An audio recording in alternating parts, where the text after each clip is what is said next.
Good morning, everyone, and welcome to Activities for People Living at Home with Dementia. My name is Gail Snyder. I'm the Executive Director for Dementia Friendly Fort Worth, and we are proud to offer this program through sponsorship from the United Way Area Agency on Aging and the University of North Texas Health Science Center. This is a recorded program so that it can be viewed at any time on our YouTube Play channel, our playlist. And today our topic is cookie conversations, and the host is me. So we're going to get started with baking our cookies. I closed my share too soon. Okay. Well, bring it back up again. So there's our recipe for our cookies. We are making ginger snaps. And what I like about this recipe is it's quick and easy. It doesn't make a huge amount of cookies. So if you don't want a whole lot, it's a quick recipe that gives you a sweet snack. And they're good hot and they're good cold. They also freeze very well. Okay, so we're going to start. I have all my ingredients out. And I like to use Crisco whenever I'm using shortening in my recipes. So I've already measured out 3/4 cup of shortening. We're going to put that in the mixer. After we're all done, I'll tell you a story about Crisco. Okay. Okay. After we're done, I don't want to interrupt the baking part of it. Okay. And then we're going to put in a cup of sugar.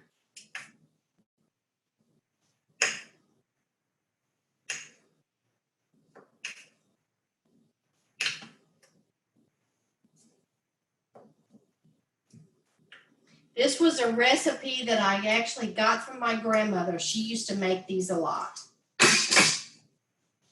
Cup of sugar.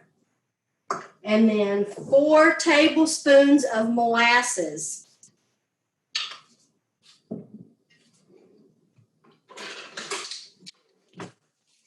I kind of view this recipe as a fall recipe, but I like them so much I make them at other times too. I agree. They're good. It seems like a fall cookie. Yep. Ginger snap will go any time of the year. What's that? Ginger snaps go good any time of the year. Yes.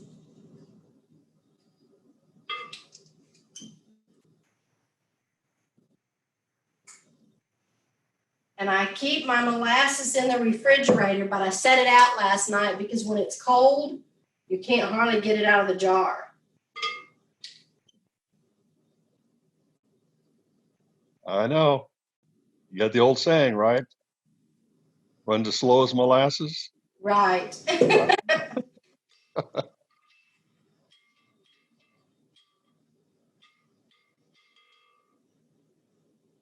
That might be a good conversation for one of our sessions to talk about old sayings and what they really mean. I think that'd be good. Yeah. That might be fun. I think it would be too. Okay, so then our next ingredient is 1 egg. And I always, when I'm baking, put my egg into a separate dish before I put it into the cookies. And the reason for that is because you never know when you're going to get one that's developed a little too far and it would ruin everything we've done. Yep. And I'm especially doing that because these happen to be fresh farm eggs. Okay. At the very start of all of this health crisis, we were having trouble getting eggs at my local store. And my daughter has a friend who raises chickens. And so about every 2 weeks, I get 2 dozen eggs from the farm. So now we're going to mix this together. Just enough till it's well combined. Your nice KitchenAid. Together. And then we're going to add in 2 cups of flour.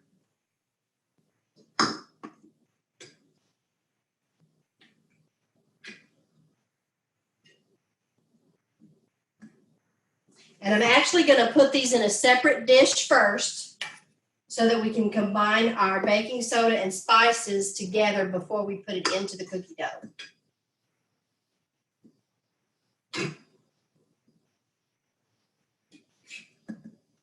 Second cup of flour.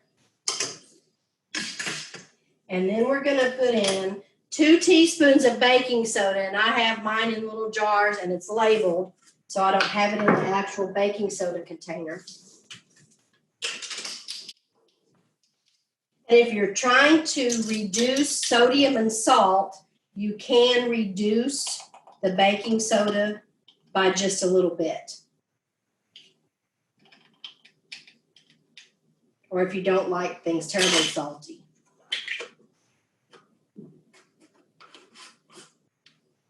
And then we're going to put in a teaspoon of cinnamon. Oh, it looks like I got to go get some more cinnamon out of my other cabinet.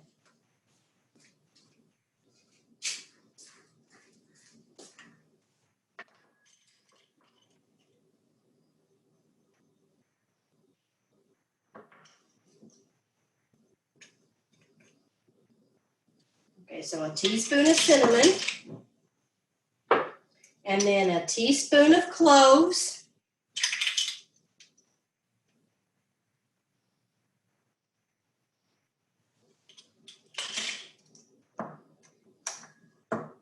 And a teaspoon of ginger.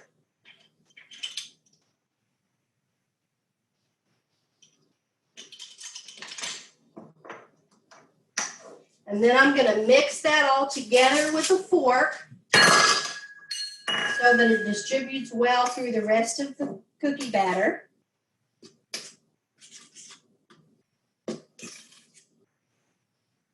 And then we're going to slowly mix this in with the wet ingredients.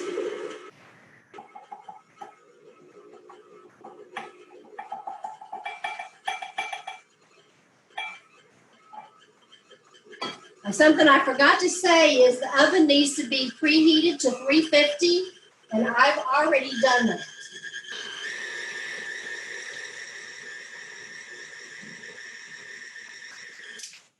And that's all there is to it as far as mixing the batter. My favorite part is getting to taste it, but I don't do that when I'm sharing my cookies with somebody.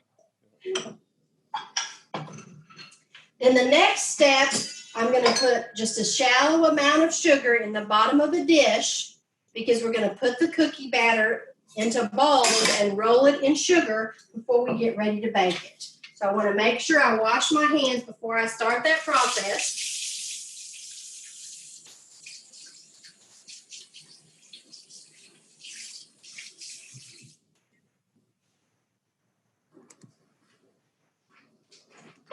And I'm actually going to use a small cookie scoop to get the batter out and get the balls of dough started. Could you tilt the camera down just a touch so I can see how you're putting it on the sheet? Thank you. Okay. And I'm going to move the cookie sheet over where you can see it better. Yeah, thank you.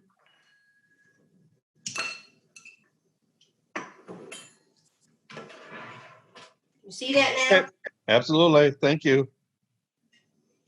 So I'm not going to fill the scoop completely full because I like these cookies to be about 1.5 inches to 2 inches. Ginger snaps to me are better when they're small. So then I'm just going to put it into a nice little ball and flip it around in the sugar and place it on the cookie sheet. And I've put parchment paper on the cookie sheet so that they'll come off easily and it'll be ready for the next batch. And these bake quickly enough that they will be finished before our time is up. Just got to send them through the airwaves. Yes. Yes.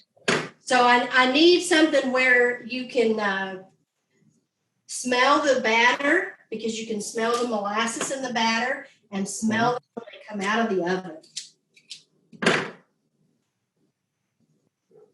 Another really thing that I like about this cookie recipe is it freezes really well And at Christmas time, trying to prep so that I could have everything ready for Christmas, I prepped cookie dough for 3 or 4 different types of cookies a week or so before and put them in the freezer.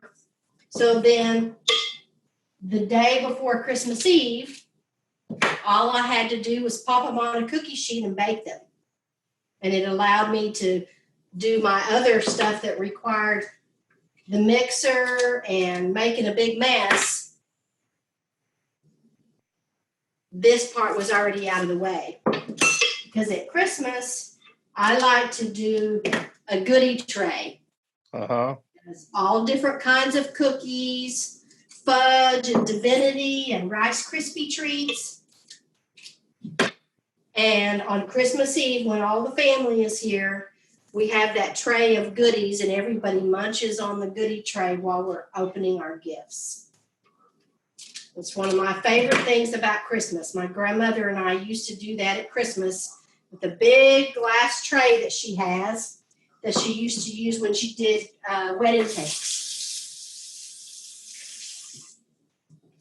All right, so now we have our tray of cookies ready. It's all ready. I'm not going to lean it too far so they don't roll. And I'm going to pop this in the oven. Okay.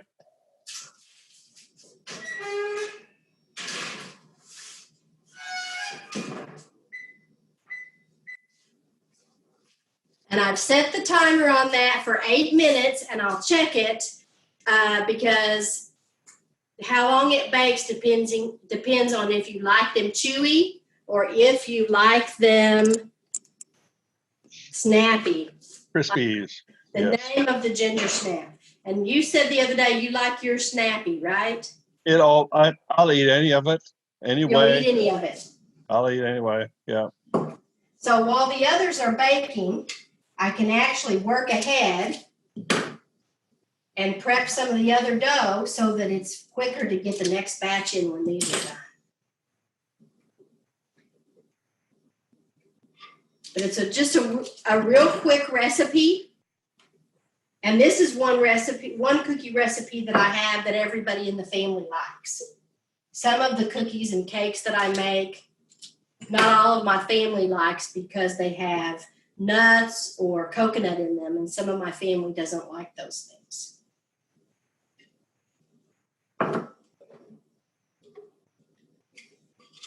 I think you said last time you were the only one that ate the cookies you showed us last time. The ones we baked last time, yeah. Yeah, the drop ones. Yes. Now, My sisters all like that cookie, but my husband and my kids don't like it. Even though I've been making it, I was making it all the time when my kids were growing up. They didn't like it. Well, thank you for sacrificing for us. Show us that.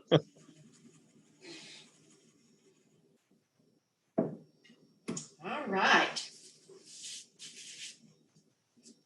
So do you like to do any baking and cooking in the kitchen? Not really. I'm not really a kitchen person. No. No. No.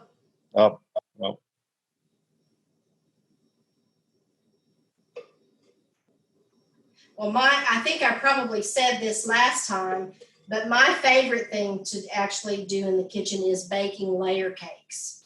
Okay. Yeah. I have several different ones and several different flavors that are my specialties. I do a red velvet Waldorf cake. I do an Italian cream cake.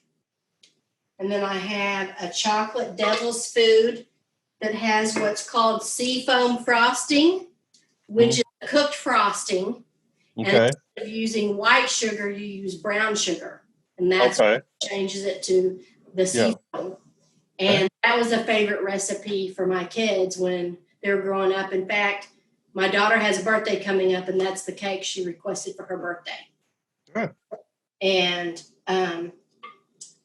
I've also done a couple of small wedding cakes. Okay. And one of those, the bride actually requested the red velvet cake that I make.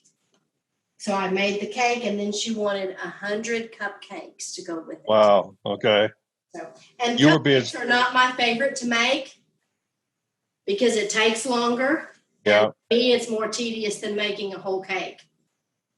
But So you were busy. You were busy. yes, Yes. I Yeah. planned. I had to plan several days ahead so I could bake the cake and bake all the cupcakes and then frost all the cupcakes. But I Well, used a piping tube, and that made it go faster. my oldest daughter got married. My youngest daughter made her wedding cake. Uh-huh. And it was in Florida, and it was so hot. They had to, they brought it from their place about an hour and a half, you know, and icing was starting to melt. Oh dear. So they had to very carefully, she had to very carefully patch things once they got it onto the table. Right. Yeah.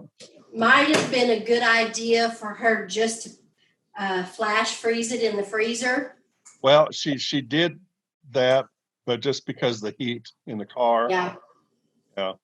Actually, she didn't ice it until that morning at the hotel, but still the heat was just so much. It was hard. Yeah. The layers were starting to move. Mm. Okay. And so they had a couple of people actually got on side and kind of held it all the way to the table, and then she did some patching. Yeah. Well, the one that I did last year, it had chocolate shavings on, chocolate curls on it, and it was, even though it was like in March, it was still fairly warm. Yeah. What I did is I put the chocolate curls in a tray, and I set that tray down in ice. Okay. And put some lightweight ice packing sheets Right. over that to keep it chilled so that they would still be firm enough for me to transition them to the cake once I arrived at the venue. Yeah. Yeah. So otherwise, that would have been a fiasco. It had been melted chocolate all over the place, right? Yes. Yes. Okay, I'm going to take a quick peek at the cookies and see how they're doing. All right.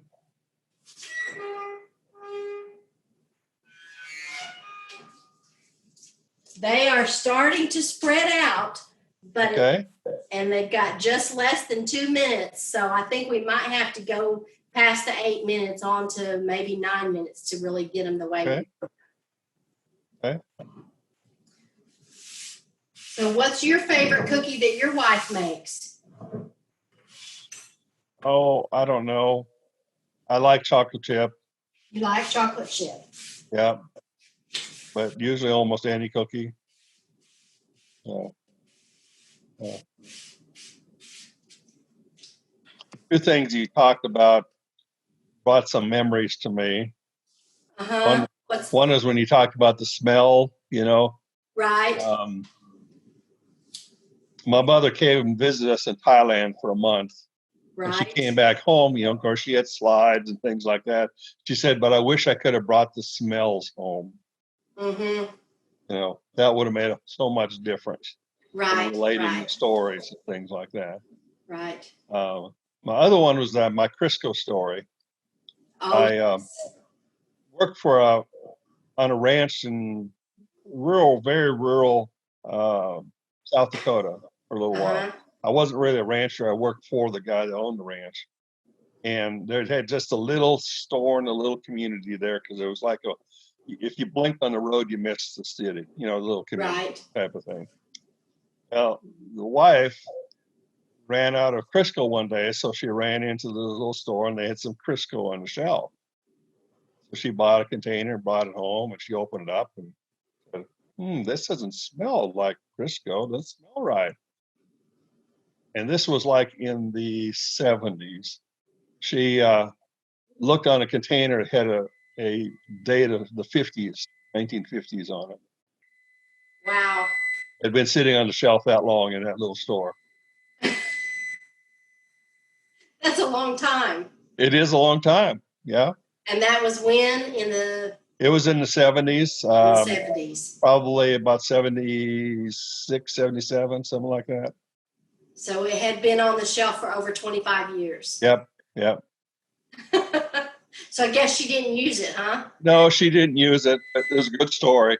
Yes. I thought you were going to tell me something about how it was made. Okay, so I'm going to turn the camera around so that I can go over here to where the oven is at. Okay. No, I'm not gonna tell any stories about how Crisco's made. Okay, I'm going to let you take a peek, but they need just another minute or two. Look good. You see that? Yep, I do. They look good. Well, they're not quite done, so I'm going to let them stay in for another minute.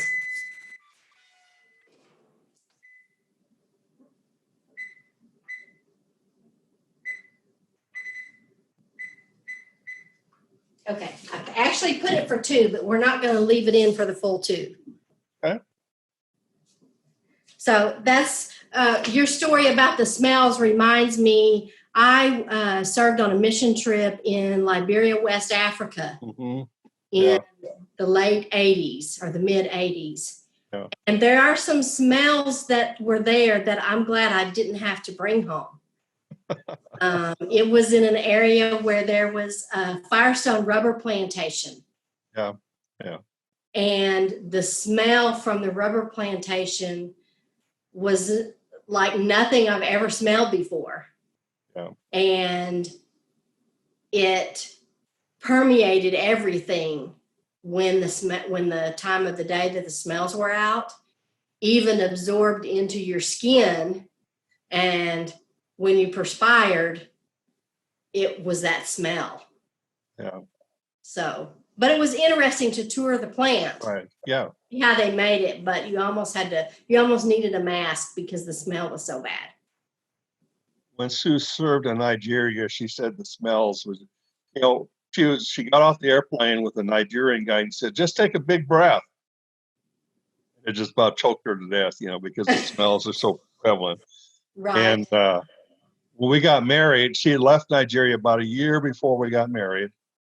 Mm-hmm. And the week or a day or so before we got married, a box that she had shipped from Nigeria came.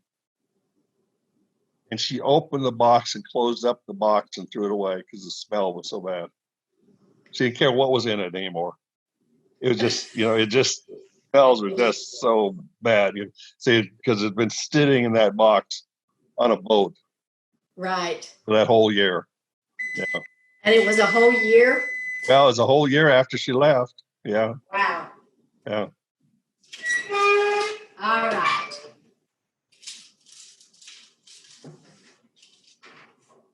Now, these are just perfectly done. Can you see that? I can. Yes, they look good. Now, once they cool, they won't look puffy anymore, as you probably know. But these are going to be chewy. If I wanted them to be snappy, we'd have to leave them in a couple more minutes. Oh, chewy. They're starting to deflate now, which is what they do. Yep. And the smell, just think back to the smell of molasses. You can smell a little bit, I think, of the other spices and even the baking soda. And it smells really good. Now, once these have cooled just a little bit, one of my favorite things is to have a ginger snap with a cup of hot tea. Okay. Most people would say they need a glass of milk, but I like to have a cup of hot tea with it. And so we'll let these cool just a minute, and then I'll go ahead and transfer them to our cooling rack. So I'm going to turn the camera around. Hope I'm not making you dizzy. Nope, no problem.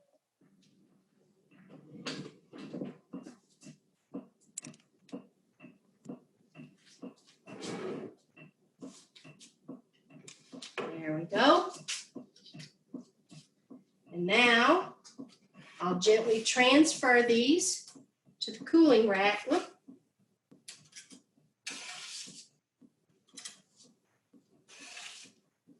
It's nice that they turned out nice and uniform.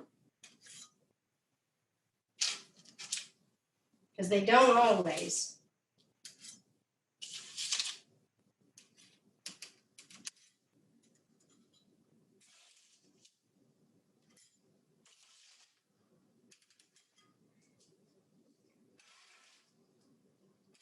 And they're all just about 2 inches in diameter. Okay. And now, because we did our prep work, while those were baking, I have enough to put in another sheet to bake right away. All right.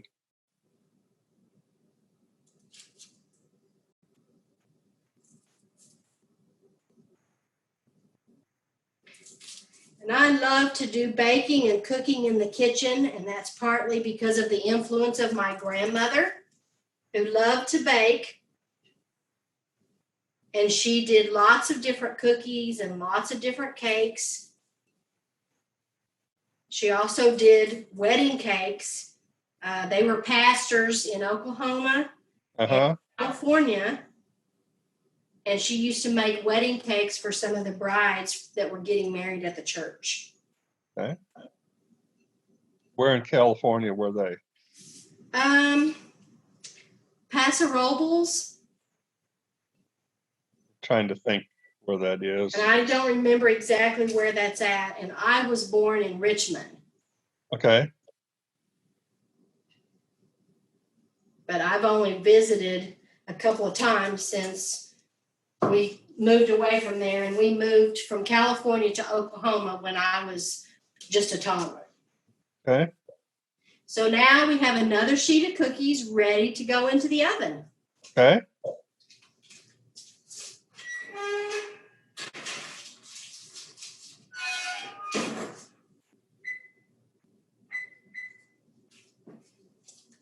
And I set the timer on that for 9 minutes because the last batch needed a little bit more time. Okay. So that's about all there is to this recipe. It's pretty simple.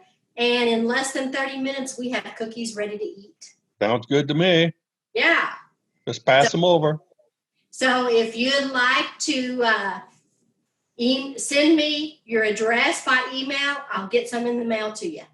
Well, I appreciate that very much. Sure. Thank you, Gail. I appreciate it. All right. Fun. Well, thanks so much for coming today. And on Monday, we will have our Ageless Grace Movement Program, which is a great way to connect your brain and your body and get some movement going, and you can do it from your recliner. All right. Very good. Thank you. All right. You have a great day. Thanks for coming, Steve. Thank you, Gail. You have a great weekend. Okay, you too. Bye-bye. Bye-bye.